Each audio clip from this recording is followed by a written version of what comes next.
Self study से first attempt में SDM कैसे बना जा सकता है। जितनी बातें बोल रहा हूं ध्यान से सुनना, और इस वीडियो को तब तक सुनना, तब तक देखना जब तक आप पास ना कर जाओ, प्रॉपर एसडीएम 1 to 5 रैंक ना ले आओ। सबसे पहले सिलेबस, आंख बंद करो। सिलेबस को इतना पढ़ो ना, इतना पढ़ो ना, इतना पढ़ो ना कि इस जीप के पास में जाके याद हो जाए। चाहे वो प्रीलिम्स की बात हो, चाहे वो मेंस की बात हो, दोनों बात बता रहा हूं, जीप पे याद हो जाए। एक एक चैप्टर, एक एक लाइन, एक एक शब्द आपको याद हो जाए, तब दूसरा काम करना, एकदम याद हो जाए। और जब तक याद ना हो जाए तब तक सिलेबस पढ़ते रहो, चाहे वो 1 दिन हो, 10 दिन हो, 2 दिन हो, या फिर 2 महीने हो, जब तक ना याद हो जाए तब तक पढ़ो। पहला काम मेरी करो, अगर ना सिलेक्शन हो तो मिलना मुझसे।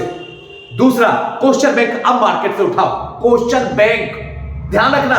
दूसरा नहीं, जब तक ये याद ना सिलेबस हो जाए तब तक कुछ घर में मत लाओ, क्वेश्चन बैंक उठाओ, क्वेश्चन बैंक को लाओ, उसके एक एक क्वेश्चन को इतना बार देखो, इतना बार देखो कि आपको याद हो जाए कि ये क्वेश्चन कौन से चैप्टर से कौन से साल पूछा गया है। तब तक क्वेश्चन बैंक को खंगाल लो, चाहे वो प्रीलिम्स का हो, चाहे वो मेंस का हो, दोनों एक साथ मार्केट से उठा के लाओ। कोई भी प्रकाशन का हो, सॉल्व हो अनसॉल्व हो, कोई भी हो, लाओ तो सही, और उसको तब तक पढ़ो जब तक याद ना हो जाए। ये 2 काम पहले करो। एक बार मेरे साथ चलो, मैं आपको डूबने नहीं दूंगा, ये मैं वादा करता हूं। इसको तब तक पढ़ो जब तक सिलेबस और क्वेश्चन बैंक याद ना हो जाए। जब ये दोनों याद हो जाए तो एनसीईआरटी की बुक खोलो, एनसीईआरटी की 6th स्टैंडर्ड से 12th स्टैंडर्ड तक, न्यू वाली, ओल्ड वाली नहीं, न्यू वाली। अब रहता सुजीत सर, क्या एक दिन में ज्योग्राफी भी पढ़ लूं, हिस्ट्री भी पढ़ लूं, पॉलिटी भी पढ़ लूं, साइंस भी पढ़ लूं? नहीं नहीं, ये गलती मत करना। नहीं, अगर मान लो कि एनसीईआरटी हिस्ट्री का आप शुरुआत कर रहे हैं तो 6 से लेकर 12 तक एक साथ पूरा पढ़ो, और एक एक किताब मार्केट से लाओ, पूरा मत खरीदो, तो उससे मजा खराब हो जाएगा। एक किताब को लाओ, उसको अच्छे से पढ़ो। स्टार्टिंग में नई बुक रहती है ना, तो पढ़ने का इंटरेस्ट बना रहता है, ये साइकोलॉजिकल दिमाग में चलता है। मान लो 6th स्टैंडर्ड की एनसीईआरटी की हिस्ट्री की बुक लाए, अब उसको देखो, उसको पढ़ो, उसमें जो क्वेश्चन दिया हो, उसमें जो क्वेश्चन, हमें पता है भाई आप एमए कर लिए हो, हमें पता है आप इंजीनियर हो, हमें पता है आप एमबीबीएस हो, लेकिन फिर भी आपको यह फील करना होगा कि 6th स्टैंडर्ड की एनसीईआरटी की बुक आपको नहीं आती है। हां, ये फील करवाओ अपने बॉडी के हर एक पार्ट में, अपने माइंड को फील करवाओ, नहीं आता है। जब आप नहीं कहोगे ना, तो सब कुछ एनसीईआरटी वाला उठ के आपके दिमाग में जाकर रखा जाएगा। हां, बच्चों की ये गलती होती है, उनको सुजीत सर क्या बच्चों जैसी बात करते हो। अब ये दिन देखने पड़ेंगे, एनसीईआरटी की 6th स्टैंडर्ड की बुक पढ़ो, होना है सिलेक्शन या जीवन भर, बुढ़ापे भर एसडीएम की तैयारी करनी है, तो ऐसे लोगों का कभी नहीं होता है मुझसे लिखवा के लेकर चल जाओ, नहीं होगा इनका। ये 2 साल 3 साल पंचवर्षीय योजना गुजार ले, नहीं होगा, खुल के बोल रहा हूं। और देखना, आप कहोगे सही में कोई इंसान था जो बताया था, काश उसकी बात मान गए होते तो आज यहां नहीं, सिस्टम के अंदर सिस्टम को बजाते, और आज समाज आपको बजाएगा। अब देखो, एनसीईआरटी जब पढ़ो, इसकी भी एक कला है, समझो। एनसीईआरटी अगर 6th स्टैंडर्ड की पढ़े तो एक काम ध्यान रखना कि एक बार जो है पढ़ने वक्त दिमाग को यह बता देना, अब जिंदगी में दोबारा नहीं पढ़ने वाला हूं। हां, अब जिंदगी में दोबारा नहीं पढ़ूंगा, प्राण जाए पर वचन न जाए, नहीं पढ़ूंगा। ये चीज हर बार अपनी जिंदगी को बोलो, हर बार, हर एक सेकंड में, ताकि उसको एहसास हो जाए, इस बच्चे को, इस बदमाश बच्चे को, जो कि बात बोलेगा नहीं, तुमको 5 बार नहीं पढ़ोगे दिमाग में नहीं जाएगा, उसको बताओ 1 बार में पढ़ूंगा, 1 बार में दिमाग में जाएगा। शांति से, अस्थिर से पढ़ो, याद रखो, सिलेक्शन झक मार के आएगा। अब जब पूरा 6 से लेकर 12 तक एनसीईआरटी हो जाए 12th की, उसके बाद ज्योग्राफी का स्टार्ट करो, और बीच बीच में जब भी वक्त मिल जाए, शनिवार या रविवार को एक दिन मौका लम्हा निकालो, शनिवार को ज्योग्राफी का रिवीजन कर लो, और रविवार को जो पीछे छोड़े हो हिस्ट्री, उसको एक बार रिवीजन करते जाओ, करते जाओ। ये पढ़ने का स्टाइल होगा, तब सिलेक्शन होगा, वरना सड़क पर चपरासी की नौकरी करने के लिए धक्के ना खा लिए तो मेरा भी नाम सोनामी गुरु नहीं, देख लेना। अब ये करने के बाद ये इतनी बात दिमाग में चलेगी कि ऐसे पढ़ना बता दिए। अब रहा टाइम टेबल, अब रहा टाइम टेबल, ध्यान रखना स्टेप बाय स्टेप। अब जब टाइम टेबल आप बनाते हो तो आप पागलों की तरह दीवार पे मत चिपकाओ लाल कलम, पीला कलम, हरा कलम से, तो सिलेक्शन नहीं मिलने वाला। पागल हो जाओगे इस दिमाग को। आप सबसे पहले बैठो आराम से, इत्मीनान से, 1 साल का टाइम लो, 365 दिन का टाइम लो। 365 दिन में डू एंड डाई, करो या मरो, इसके सिवा कुछ भी मत करो, कुछ भी मत करो। 365 दिन में आपको इस जिंदगी से क्या चाहिए, एक लिस्ट बनाओ, उसमें टॉप 5 रहना चाहिए, सिर्फ टॉप 5 चीज रहनी चाहिए, इसके सिवा कुछ नहीं। सुजी सर टॉप 5 क्या होगा, अगर आप अपने तरीके से समझा दो तो मजा आ जाए। सबसे पहले इस 365 दिन में एक दिन भी आपको निगेटिव में नहीं जाना है, लिखो उस पे और इसको दीवार पे चिपका, अपने दिमाग में चिपका। 365 दिन में एक दिन भी निगेटिव में नहीं जाना है। दूसरी बात, किसी की बातों को नहीं सुनना है, क्योंकि एनसीईआरटी हमारा दोस्त है, सुजीत सर हमारे साथी हैं, ऊपर बैठा हुआ खुदा हमारी हिफाजत कर रहा है, डरने की क्या बात है। 2 बात तो ये। तीसरी बात, प्रॉपर 1 to 5 रैंक में लाना है, जिसको जो उखाड़ना है ना उखाड़ के दिखा दे। तीसरी बात।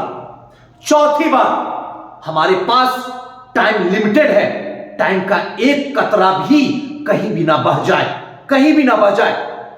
शिक्षा छोड़ के किसी भी एरिया में अपने समय को नहीं दूंगा, फिर चाहे वो पारिवारिक हो, फिर चाहे सामाजिक हो, फिर चाहे दोस्ती और रिश्तेदारी और नातेदारी हो, कहीं नहीं बहाने वाला हूं। चाहे तुम मुझे कितना भी बुरा क्यों ना बोल लो कि तुम मतलबी हो, हूं मैं मतलबी, तुम महत्वाकांक्षी हो, हूं मैं महत्वाकांक्षी, राजा से भी बड़ा महत्वाकांक्षी हूं, लेकिन दूंगा किसी को नहीं। और 5वां, जिस गरीब के मुंह में भोजन नहीं गया है, 2 रुपया देके उसे एक ब्रेड का थैली थमा दूं। कोई सोया हुआ ठंड लग रहा है तो उसको पुराना कपड़ा दे दूं। कोई चिड़िया है प्यासा है, उसके छत के ऊपर जाके पानी, भिगोना में पानी डाल दूं ताकि वो पी सके, या कम से कम खाना दो या नहीं पानी दे दो।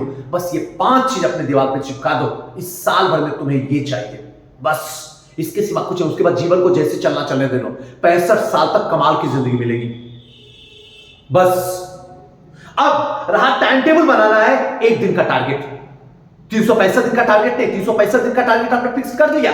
5 चीज चाहिए, जीवन से 5 चीज चाहिए, इसके सिवा कुछ नहीं चाहिए। अब 1-1 दिन का टारगेट लेकर चलो तो ये 5 चीज आपको मिल जाएगा, 5 चीज। अगर 1-1 दिन का टारगेट लेकर नहीं चलोगे तो ये 5 हाथों से निकल के बाहर निकल जाएगा और तुम सड़क पे तांडव करोगे। मोदी रोजगार दो, और मोदी जी कहेंगे रोजगार मैं नहीं दूंगा, तुम काबिल बनो। 1 लाइन का आंसर है, अच्छा लगे या बुरा लगे, जो भी है, रियलिटी यही है। अब नेक्स्ट पॉइंट, न्यूज़पेपर। मैं कहूंगा जनसत्ता, अगर इंग्लिश मीडियम वाले हैं तो द हिंदू। जनसत्ता लो, 2 घंटे का टाइम लो, सिर्फ 2 घंटे, घड़ी देख के। हमेशा कलाई में घड़ी बांधो, 25 रुपए का ही घड़ी बांधो, लेकिन कलाई में, मोबाइल में नहीं, कलाई में। 2 घंटे के लिए पढ़ो न्यूज़पेपर, और न्यूज़पेपर में 3 बातें, पहला पेज एडिटोरियल वाला पेज और इकोनॉमिकल वाला पेज, अर्थव्यवस्था वाला। इस 3 के सिवा कोई पेज नहीं पढ़ना, बाकी सारे पेज को साइड रखो। इसी 3 पेज को 2 घंटे पढ़ना है। और इसके एडिटोरियल को जब आप पढ़ने लगो, मान लो कि स्त्री सशक्तिकरण है या नारी शिक्षा है, तो इसको जोड़ो, क्योंकि ये दोनों में काम करेगा, ऐसे में भी काम करेगा और जीएस में भी काम करेगा। अब जब इस टॉपिक को आप पढ़ लिए तो इमेज बनाओ दिमाग में, समझो मेरी तरह से, इसका राजनीति क्या हो सकता है, इसका आर्थिक क्या हो सकता है, इसका सामाजिक एस्पेक्ट क्या हो सकता है, इसका सांस्कृतिक या धार्मिक एस्पेक्ट क्या हो सकता है। अब इसको जो है प्राचीन काल से शुरुआत करो, हर किसी को इतिहास में ले जाओ, इसकी गहराई में ले जाके देखो कि नारी जो शिक्षा है ये कहां से हुआ है, या दहेज प्रथा कहां से शुरू हुई है, कैसे ये प्राचीन काल से, वैदिक टाइम से ही चल रहा था, एक उपहार के रूप में चल रहा था और एक नजराने के रूप में चल रहा था, और देखते देखते ये प्रथा के रूप में कैसे कन्वर्ट हो गया। वहां से लेके यहां तक जोड़ो, देखो कैसे नंबर नहीं मिलता। नंबर देने वाला खुल के नंबर देगा, उस लायक तो पहले बनो, सीधी सी बात है। अब इस तरीके से न्यूज़पेपर पढ़ना शुरू करो, और न्यूज़पेपर का कोई टॉपिक हो ना तो उसको ऐसे में कन्वर्ट करो, और उसको जीएस वाले पार्ट में देखो किसका है, ज्योग्राफी का है, हिस्ट्री का है, पॉलिटी का सेक्शन है, करंट अफेयर का सेक्शन है, साइंस टेक का सेक्शन है। सब सेक्शन को अलग अलग बांटो, एक बड़ा सा डायरी बना के हर एक न्यूज़पेपर को, क्योंकि पूरे साल भर का जो इंपॉर्टेंट न्यूज है ना, उसी से क्वेश्चन जीएस का आएगा और उसी से क्वेश्चन एसए का आएगा। समझना है समझो, नहीं समझना है आप कोचिंग में जाके तांडव करो, कोई फर्क नहीं पड़ता है। यही रियलिटी है। मानना है मानो, नहीं मानना है आपकी इच्छा। नेक्स्ट बात, जब सेल्फ स्टडी की बात चले तो दिल की बात होनी चाहिए। आपको डेली एक क्वेश्चन जीएस का, एक क्वेश्चन जीएस 2 का, यानी जीएस 1 का एक क्वेश्चन जिसका भी आपको करना तीनों में से एक का, और जीएस 2 में तीनों में से एक का, और कोशिश करना कि हर दिन एक एक को चेंज करके। अगर एक दिन हिस्ट्री का किए हैं तो ध्यान रखना है कि दूसरे दिन एक स्टैटिस्टिक्स का क्वेश्चन बना ले, है ना। उसी तरीके से एक दिन पॉलिटी का बनाए तो एक दिन साइंस टेक का बना ले, इंटरचेंज कर दे। एक दिन इकोनॉमी का बना, इकोनॉमी की ज्योग्राफी एक साथ है तो उसका बना ले। और दूसरा, एक ऐसे बिना एतबार के 1000 शब्दों में डेली लिखो। हमको पता तुमको नहीं आता लेकिन फिर भी लिखो, और लिखने के बाद सुजी से लिख तो लेंगे, आखिर चेक कौन करेगा कॉपी मेरा। आप तो कहते हो लिखने के लिए, एक टाइम जिस समय लिख रहे हो उस समय स्टूडेंट बनो, और आफ्टर 2-3 घंटे के बाद आप खुद टीचर बन जाओ, और उसके बाद आप खुद टीचर के एक्सपेक्ट से उसको चेक करने की कोशिश करो। मजा आ जाएगी जिंदगी में, लगेगा कि हां इस तरीके से किया जा सकता है। अब नेक्स्ट स्टेप, जब ये काम कर रहे हो तो नेक्स्ट स्टेप आपके पास में एक स्टैंडर्ड बुक सबकी होनी चाहिए, चाहे वो ज्योग्राफी की महेश बनवाल साहब की होनी चाहिए, समुद्र भाग का वो ज्योग्राफी का आता एक स्टैंडर्ड बुक वो होनी चाहिए, एक लक्ष्मीकांत सर की होनी चाहिए जो पॉलिटी की है, एक उसी तरीके से हिस्ट्री की, मॉडर्न हिस्ट्री की होनी चाहिए राजीव बहिर सर की होनी चाहिए, एक रामेश्वर सिंह को होनी चाहिए इकोनॉमी की स्टैंडर्ड बुक। बस एक, ज्यादा नहीं, ज्यादा तमाशा नहीं करना, ज्यादा करोगे कुछ नहीं मिलेगा तुझे, वो पागलों वाली काम मत करो।